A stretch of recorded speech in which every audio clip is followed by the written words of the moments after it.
Halo, Assalamualaikum teman-teman. Nama saya Vina Mulyana, NIM 0502202223, kelas akuntansi 3E.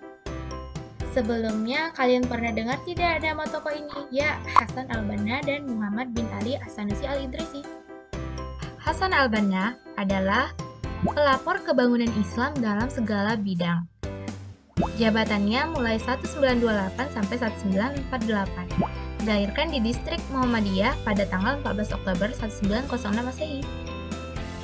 Ayahnya bernama Syekh Ahmad bin Abdul Ar-Rahman Al-Sa'ati.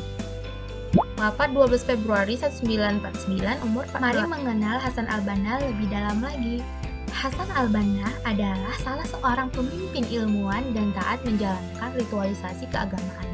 Di dalam diri al-Banna tumbuh gairah untuk mengaktualisasikan ajaran Islam dalam aktivitas nyata dengan membangun komunitas masyarakat Islam sebagai syarat untuk bisa mengamalkan ajaran-ajaran Islam secara utuh dan intens. Sejak kecil al-Banna dididik dan diajari dengan sungguh-sungguh oleh ayahnya tentang berbagai bidang ilmu keagamaan. Kemudian ia melanjutkan studinya di Dar Ulum selama 4 tahun. Adapun pendidikan kerohanian ia peroleh dari tarekat Hasyapiyah yang ia ikuti sejak berusia 12 tahun. Pada umur 13 tahun ia menjadi sekretaris salah satu organisasi yang diketuai Ahmad Syukri, berdirinya Ikhwan al-Muslimin. Pada usia 14 tahun, Hasan al-Banna telah menghafal seluruh Al-Quran.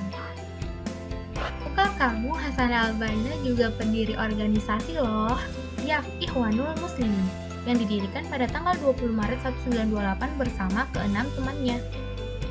Al-Ikhwan al-Muslimun adalah sebuah gerakan Islam yang aktif menerapkan dan mempromosikan secara agama berdasarkan Al-Quran dan Sunnah secara ketat dalam kehidupan umat.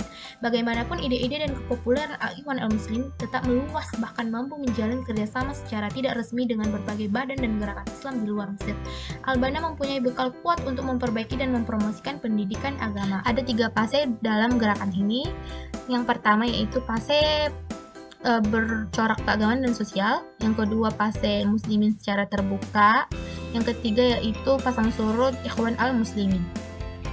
Konsep-konsep gerakan dakwah Hasan al-Banna. Pertama, konsep akidah. Yang kedua, konsep dakwah memfokuskan pada pembentukan diri muslim sejati, terciptanya keluarga Islami, masyarakat Islami, pemerintah Islami. Yang ketiga, konsep pendidik. Keempat, konsep ekonomi. Kelima, konsep sosial. Karya-karya Hasan al-Banna. Majmu'ah Rasail. Hasan al-Banna menjelaskan tentang bagaimana sikap fikrahnya terhadap dakwah yang digaungnya, dan juga menjelaskan tentang nasihat kepada para pemuda tentang dakwah Ikhwanul Muslimin. Dakwatul Fituru Jadid Bainal Amsi wal Yaumi, menjelaskan tentang catatan Hasan al-Banna dalam dakwahnya. Ini lebih merujuk pada biografi namun diselipi dengan perjuangan semasa pengabdikan diri. Mari melihat biografi Muhammad bin Ali As-Sanusi. Beliau lahir 1787 Mostaganem, Ottoman, Algeria, tokoh tarekat yang terjun ke gelanggang dakwah dan perjuangan Islam. Ayahnya Al-Khatib Al-Hasani Al-Idrisi Al-Majahiri. Wafat 1859, Ja'bub, Libya, Ottoman, Tripolitania. Yuk, mari mengenal Muhammad bin Ali As-Sanusi lebih dalam lagi. Beliau bisa dikatakan sebagai bapak pembaharu di Afrika Utara, mengingat gerakan paling berpengaruh dan memiliki masa yang besar di Afrika Utara adalah Thariqat As-Sanusiyah yang dirintisnya. Ketika umur 19 tahun, ia mulai menuntut ilmu di sekitar tempat lahirnya. Beliau berguru kepada Abu Ro'as An-Nasiri. Kemudian beliau menulis 50 buku di bidang tafsir, hadis, dan lain. Kegemilangan As-Sanusi membuat Sultan Maroko ingin mengambilnya sebagai pembantu istana, tapi As-Sanusi menolak karena cita-citanya lebih tinggi. Kemudian bertemu Ahmad Pasha, lagi-lagi dibujuk, tetapi dia menolak karena jiwa pan-Islamismenya membuat dia tidak mau hanya dakwah monoton di satu wilayah saja. Muhammad bin Ali As-Sanusi terkenal karena apa sih? Ya, karena pendiri dakwah As-Sanusiyah. As-Sanusiyah adalah gerakan dakwah Islamiyah, Islahiyah, Tajdidiyah yang muncul di Libya dan selanjutnya menyebar ke utara Afrika, Sudan, Somalia, dan sebagian negara Islam.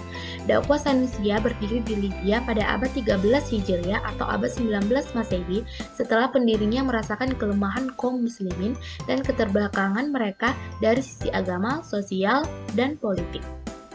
Selanjutnya, gerakan As-Sanusiyah. Ideologi dari gerakan As-Sanusiyah adalah menyuruh masyarakat untuk kembali kepada Al-Quran dan As-Sunnah, membatasi ajaran tasawuf dengan kedua dalil itu, serta mengakui kematian Muhammad Al-Mahdi As-Sanusi.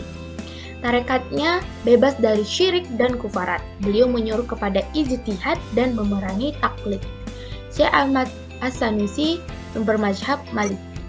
Dalam hal pemikiran, gerakan ini bersifat puritan dan revivalis. Al-As-Sanusi sebagai pendirinya berpandangan bahwa interpretasi syariah haruslah bebas.